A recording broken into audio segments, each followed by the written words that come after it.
مسئلہ ہے اس کا بس کہہ دیتا ہے بیچارہ، جو نہیں کہنے کا ہوتا وہ بھی کہہ دیتا ہے. نکل جاتی ہو سچی بات جس کے منہ سے مستی میں تو آتا ہے نا، نکل جاتی ہو سچی بات جس کے منہ سے مستی میں، فقیہ مسلط بھی سے وہ رندے بادہ خار اچھا. فضل الرحمان صاحب ہوتے تو یہ بات کبھی باہر نہ آتی، یہ عمران کے منہ سے ہی نکلے گی. نکل آئی کہ 3 حصے بنانا چاہتے ہیں، اس کا مطلب، اور ایک صفحے پہ تھے نا سب، اس ایک صفحے سے اسے اتارا ہے تو اس نے کہا 3 حصے کرنا چاہتے ہیں، یعنی اس صفحے کا منصوبہ کیا ہے، سمجھ آئی؟ اب اس کو لات مار کے اتار دیا، کیوں؟ اس کو تڑپ کیا ہے؟ اس صفحے، وہ 3 حصے کرنے کا کوئی انعام ملنا تھا نا. آپ پاکستان جیسے ملک کو 3 حصے کرو گے تو کوئی انعام ملے گا یا نہیں ملے گا؟ انعام ملنا تھا. وہ آخری ٹائم پہ جب 2-4 ہاتھ لبے بام رہ گیا تو کک آؤٹ. تو بندہ تڑپے گا، بندہ اچھلے گا، بندہ کودے گا، بندہ فرسٹریشن کا شکار ہوگا. اب ایک پوری ٹیم نہیں چڑھ گئی ہے کہ بھئی وہ حصے دار ہو کے آ گئی. ابھی تک تو یہی لگتا ہے رخ وہی اسی ایک صفحے والا ہے جو تھا. یہ تو ہے دنیا کی سطح پہ بات. اب میں آپ کو سنانا چاہتا ہوں اگلی بات. اس قوم کے اندر سے یہ خیال نہیں نکل، بہت کوشش ہوئی ہے یار، کتنی کھیلیں کودیں، یہ وہ عیاشیاں خرمستیاں، پھر یہ کہ اب بھوک مہنگائی، کوئی حربہ نہیں ہے جو نہ اختیار کیا گیا ہو. لیکن یہ کہ قوم کے اندر، اس کی جڑوں کے اندر سے یہ بات نکلی نہیں ہے. اب بھی پوری دنیا میں سب سے زیادہ اس اعتبار سے زرخیز ملک پاکستانی کو سمجھا جاتا ہے.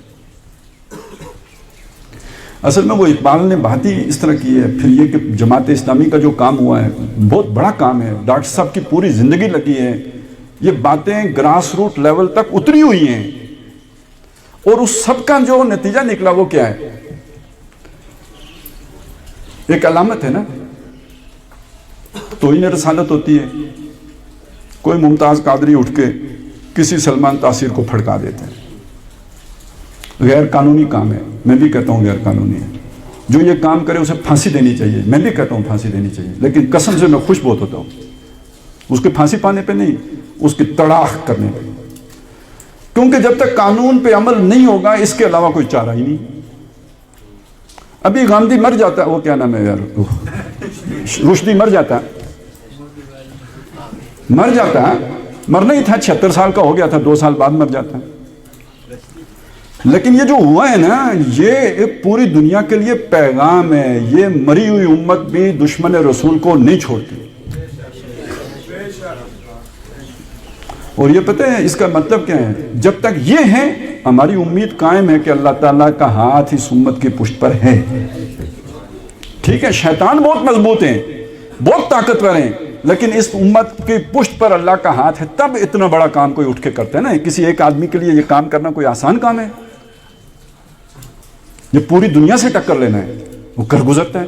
بے خطر کود پڑا آتش نمرود میں عشق، عقل ہے میوے تماشائے لب با میں بھی، یہ کام ہو جاتا ہے.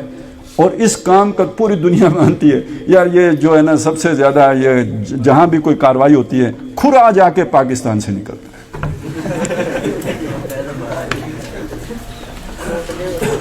1967 میں بن گوریان نے یہ بات کہی تھی کہ ہمیں عربوں سے کوئی خطرہ نہیں ہے، ہمیں خطرہ پاکستان سے. اور اس کی 2 وجوہیں بیان کی تھی اس نے. ایک یہ کہ اس کی عسکری طاقت، اور دوسرا اس کی نظریاتی اساس. عسکری طاقت کو تو انہوں نے عسکری سوسائٹی میں جھونک دیا. ہاں، پراپرٹی ڈیلر لڑا نہیں کرتے. رہ گئی نظریاتی اساس، اس کا وہ آج تک کچھ نہیں بگاڑ سکے. یہ میں آپ کو بتانا چاہتا ہوں. اور یہی وہ امید کی آخری بات ہے. اب میں ذرا تھوڑا سا وقت تو آپ کا میں نے بہت لے لیا، لیکن اب میں آپ کا دماغ تھوڑا زیادہ چاہتا ہوں کہ فوکس ہو جائے، تب میری بات سمجھ میں آئے گی. سورہ کہف میں آپ کو پتہ ہے ایک قصہ آیا ہے موسیٰ اور خضر کا. موسیٰ علیہ السلام کو اللہ نے حکم دیا کہ ایک بندہ ہے، جا کے اس سے ملو، وہ کچھ انوکھے کام کرتا ہے، ذرا اس سے بھی مل لو وہ کیا کام کرتا ہے. وہ گئے، جا کے ملے، بڑی مشکل سے اس نے اپنی شاگردی میں قبول کیا. وہ پہلے لے ہی نہیں رہا تھا، خیر اوکے چل پڑے. وہ ایک کشتی میں سوار ہوئے. ان صاحب نے اس کشتی نئی نویل، یوں سمجھے کہ بھائی 22 ماڈل کی جو ہے نا سیوک کار تھی، اور انہیں جناب ادھر ٹھوک دی تھی. موسیٰ علیہ السلام نے کہا کہ تو نے کیا کیا یہ؟ انہوں نے ہم سے کرایہ بھی نہیں لیا، ہم پر احسان کیا، بجائے احسان کا بدلہ چکانے تو نے ان کی کشتی توڑ دی۔ انہوں نے کہا میں نے کہا نہیں تھا کہ جب میرے ساتھ بیٹھو گے تو سوال نہیں کرو گے؟ انہوں نے کہا اچھا سوری میں بھول گیا تھا۔ پھر چلے آگے، ایک چھوٹا لڑکا ملا، انہوں نے پٹک دیتا، قتل کر دی، فقتل۔ موسیٰ علیہ السلام نے کہا تو نے ایک زندہ آدمی مار دیا بغیر، ایک نفس کو زکیتاً، معصوم بچہ، بغیر نفس، بغیر کسی وجہ کے، لقد جئت شیئا نکرا، تو نے تو بڑی غلط حرکت کی ہے، بڑا منکر کام کیا ہے۔ انہوں نے کہا اے میں دسیا نہیں سی، تو میرے نال نہیں چل سکنا۔ اچھا ٹھیک ہے، اب اگر میں پوچھوں تو پھر مجھے ساتھ نہیں رکھنا۔ وہ آگے گئے تو ایک دیوار گر رہی تھی، مطلب وہ دراڑیں پڑ چکی تھیں، جیسے زلزلے کے بعد یہاں دیواریں ہو گئی تھی، وہ گرنے لگی تھی، اس نے چھپ کی، وہ سیدھی ہو گئی۔ اچھا یہ اس سے پہلے ایک بات ہو چکی تھی کہ ان سے کھانا وانا مانگا، بھوکے تھے دونوں، اور کہا چلو دوڑو کھانا، اٹے کٹے اور مفت کی روٹیاں توڑنے آ گئے ہیں، کوئی کھانا نہیں ہے، بھاگ جاؤ۔ تو یہ دیوار مفت میں سیدھی، موسیٰ علیہ السلام نے کہا ہے ان بدبختوں کی دیوار تو نے خامخواہ سیدھی کر دی ہے، کم از کم ان سے کوئی اجرت ہی لے لیتے۔ اس نے کہا ھذا فراق بینی و بینک، یہ میرے اور تمہارے درمیان، یہ بس کل واقعہ اتنا ہے۔ اس کے بعد اس نے کھولا کیا کہ وہ جو کشتی توڑی تھی، اگر میں اس میں ڈنٹ نہ ڈالتا نا تو آگے جناب لگا ہوا تھا ناکا، بڑا خبیث ایس آئی تھا، جو چمکتی گاڑی ہوتی اس پر قبضہ کر لیتا تھا۔ تو میں نے ڈنٹ ڈال دیا، وہ ان کی بچ گئی، گاڑی بچ گئی، تھوڑی مطلب کشتی میں ڈنٹ پڑا، بادشاہ نے غصب نہیں کی۔ تو یہ یعنی اللہ تعالیٰ کے ہر کام میں خیر ہوتی ہے۔ یہ جو خضر ہیں یہ کوئی عام انسان نہیں، یہ اللہ کا وہ فرشتہ ہے جو تکوینی امور پر نافذ ہے۔ جیسے کوئی حادثہ ہوتا ہے، سانحہ ہوتا ہے، تو اس کے پیچھے ظاہر ہے کوئی فورس تو کام کرتی ہے، یہ اللہ کی وہ فورس ہے جس کو یہ ہیڈ کرتا ہے۔ تو اس نے یہ کام کیا تھا، موسیٰ کو یہ چیز دکھانی تھی کہ ایک دنیا میں ظاہر میں چیزیں ہوتی ہیں، ایک اس کے پیچھے اللہ کی حکمت ہوتی ہے۔ ظاہر میں ہو سکتا ہے نقصان ہو رہا ہو، وہ حکمت بتا رہی ہوتی ہے کہ اس میں الٹیمیٹلی فائدہ ہے، تو وہ یہ فائدہ تھا اس میں۔ یہ تو سمجھ آ گئی۔ اگلی بات یہ ہے وہ لڑکا کیوں مارا؟ وہ اس لیے مارا کہ وہ بڑا ہوتا تو وہ بڑا نقصان کرتا، باپ کا بھی نقصان کرتا، ماں کا بھی نقصان کرتا، تو وہ مار دیا، اللہ ان کے بدلے میں انہیں اچھا بچہ دے گا۔ یہ میں آج سے 10 سال پہلے جب اس پہ بات کرتا تھا نا، میں سے جب اپلائی کرتا تھا لوگ بہت ناراض ہوتے تھے۔ میں نے کہتا تھا یہ طالبان کی حکومت ختم ہوئی ہے نا تو یہ بڑے لڑاکے تھے، یہ مسلمانوں کے معاملے میں بڑے سخت دل تھے۔ امید رکھنی چاہیے کہ ان کو یہ بدل کے آئیں گے، اور جب بدل کے آئیں گے تو بہتر والے آئیں گے، تو یہ بھی امکان ہے اس کا۔ اچھا جی، اس کے بعد تیسرا، یہ ایک بالکل مختلف واقعہ۔ پہلے دو ایک کام الٹے تھے نا، بندہ مار دینا، اب یہ کام ہے ایک سیدھا کا مثبت کام ہے نا، دیوار سیدھی کر دی۔ یہ کیوں سیدھی کی؟ انہوں نے کہا یہاں پہ 2 چھوٹے بچے ہیں، یتیم ہیں، ان کا باپ مر گیا، وہ نیک آدمی تھا، اور لوگ تو بڑے خراب ہیں، تم نے دیکھا ہے، یہ تو لوگوں کا مال نہیں چھوڑتے تو یتیموں کا کہاں چھوڑیں گے؟ بالکل کوئی پاکستانی تھے نا آپ کو اپنے حکمران تو یاد آ گئے ہوں گے نا اس پہ، نہ خزانہ چھوڑتے ہیں، نہ کچھ چھوڑتے ہیں، نہ ریکورڈیکٹ چھوڑتے ہیں، نہ کوئلے چھوڑتے ہیں، کچھ نہیں چھوڑتے، ہر شے بیچ دیتے ہیں۔ ابھی بت بیچنے پہ آئے ہوئے تھے، وہ جو آپ کا بدھا کا بت نہیں رکھا ہوا ادھر لاہور میں میوزیم میں، وہ بھی کہیں بیچنے کے چکر میں تھے، وہ خیر بچ گیا۔ تو جو تو سب بیچنے والے لوگ تھے، تو اللہ تعالیٰ نے وہ دیوار اس لیے سیدھی کر دی تاکہ وہ خزانہ اس کے نیچے محفوظ رہے، یہ بچے بڑے ہو جائیں، جب یہ بڑے ہو جائیں گے تو پھر اللہ تعالیٰ اس دیوار کو گرائے گا تو نکل آئے گا خزانہ۔ یہ تو میں اب تشریح کر رہا ہوں کہ وہ بڑے ہو کے تاکہ وہ اپنا خزانہ حاصل کر سکیں۔ اب میں یہ کہتا ہوں کہ آپ اس پاکستان کو اگر دیکھیں نا تو اس کا خزانہ کیا ہے؟ اصل خزانہ وہ نظریہ لا الہ الا اللہ۔ پاکستان کا مطلب کیا؟ لا الہ الا اللہ۔ یہ پوری جو کہانی سنائی ہے اس میں سب سے قیمتی چیز کیا ہے؟ پاکستان کا نظریہ۔ اس کا تعلق اس کار رسالت سے جڑتا ہے، وہ جو میں نے آپ کو بتایا تھا محمد رسول اللہ کی بعثت کیوں ہوئی اور دنیا کے خاتمے سے پہلے کل عالم پر وہ دین غالب ہوگا، اس کا تعلق اس بات سے جڑتا ہے کہ پاکستان کا نظریہ کیا ہے؟ لا الہ الا اللہ۔ لیکن اگر 1947 میں یہ غالب ہو جاتا، اللہ چاہتا تو ہو جاتا، قادر ہے کہ نہیں ہو سکتا تھا، ہو جاتا، لیکن اس وقت پاکستان کے پاس ایٹمی طاقت تو نہیں تھی، پاکستان اتنا طاقتور تو نہیں تھا, دنیا کے حالات یہ تو نہیں تھے, امریکہ روس دونوں مل کے ختم کر دیتے ہیں. آج اگر بات یہاں پہ پہنچ گئی ہے, بلکہ یہ کہ اگر آپ پاکستان کی 75 سال کی تاریخ کو دیکھیں نا, اس ملک کو کسی نے نہیں چلایا ہے, یہ ہمیشہ آٹو پہ چلا ہے. یعنی مجھے دنیا میں ہوتی ہے نا حکومتیں, وہ پلاننگ کرتے ہیں, منصوبے بناتے ہیں, 10 سالہ منصوبے بناتے ہیں, 50 سالہ منصوبے بناتے ہیں.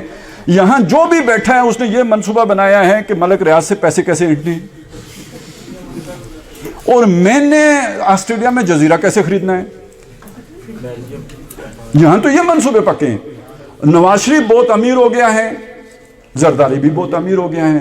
خیر انہوں نے تو 30 سال لگائے ہیں لوٹنے میں نے تو 3 سالوں میں ان جتنی دولت کمانی ہے. میں نے کہا یار یہ تو پھر بھی چلیں, 2 خاندان تھے, لوٹتے رہے, تو وہ بات صحیح ہے کہ لگاتے بھی رہے. ٹھیک ہے نا, لوٹتے رہے, لگاتے بھی رہے. یہ جو ہر 3 سال کے بعد ایک نیا پکھا آ جاتا ہے, وہ جب اتنا بڑا پیٹ بھر کے جاتا ہے تو اصل میں مصیبت خانہ تو وہ ہے, اس کا تو ہم نام بھی نہیں لے سکتے, اس کو نامعلوم خانے میں رکھنا پڑتا ہے. تو اب آپ یہ بات سمجھ لیجئے کہ یہاں تک یعنی کسی نے پاکستان کی فکر نہیں کی ہے, ہر ایک نے اپنے خاندان اور اپنے پیٹ کی فکر کی ہے. پھر بھی یہ چلتا رہا ہے. میں کہتا ہوں دنیا میں سب سے بڑی آیت اللہ پاکستان ہے, اللہ کی نشانی, کہ یار جس کو ہر بندہ ختم کرنے کے چکر میں ہے, یہ ختم ہو کے نہیں دے رہا. اور اب اگر حالات ایسے بن گئے ہیں کہ واقعی اب یہ ٹوٹتا نظر آ رہا ہے, تو اس کا ایک مطلب ہے قوم جوان ہو گئی ہے. اب دیوار گرے گی تو خزانہ نکلے گا, یعنی نظریہ پاکستان نکلے گا. اور میرا اندازہ ہے پتہ ہے کیسے نکلا, مجھے اب کچھ اس کی علامتیں ظاہر ہوئی ہیں نا. یہ جو ہمارے اوپر ایک قبضہ گروپ بٹھایا گیا تھا نا, قبضہ گروپ میں اب کہہ رہا ہوں, وہ سارے سیاستدان بھی جمع کر لیجئے, جاگیردار بھی کر لیجئے, یا بیوروکریٹ وغیرہ بھی کر لیجئے, خاص لیئر باقی اداروں کی بھی کر لیجئے. یہ قبضہ گروپ تھا جو بٹھایا تھا انٹرنیشنل قبضہ گروپ نے, شیطانوں نے. وہ اس کے یعنی اس چھتری تلے ہمیں رکھا ہوا تھا. جب کسی علاقے کے حالات خراب ہوتے ہیں نا, ان کے جڑے ان کے بڑے بڑے مفادات ہوتے ہیں, یہ وہاں سے بھاگتے ہیں, یہ دوڑنے لگا, یہ ادھر نہیں ٹھہرتے.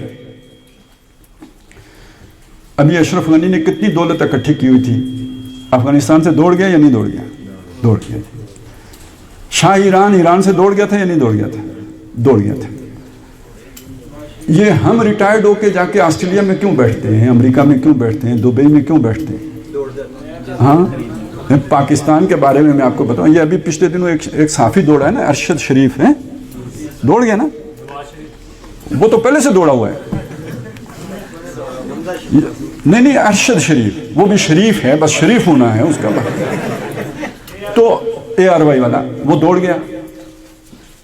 آج سے 3 سال پہلے ہمارے ایک دوست, وہ اس کے کسی دور پار سے رشتہ دار لگتے تھے, وہ کسی بھاری بوٹ تلے آ گئے تھے, ان کا پلاٹ.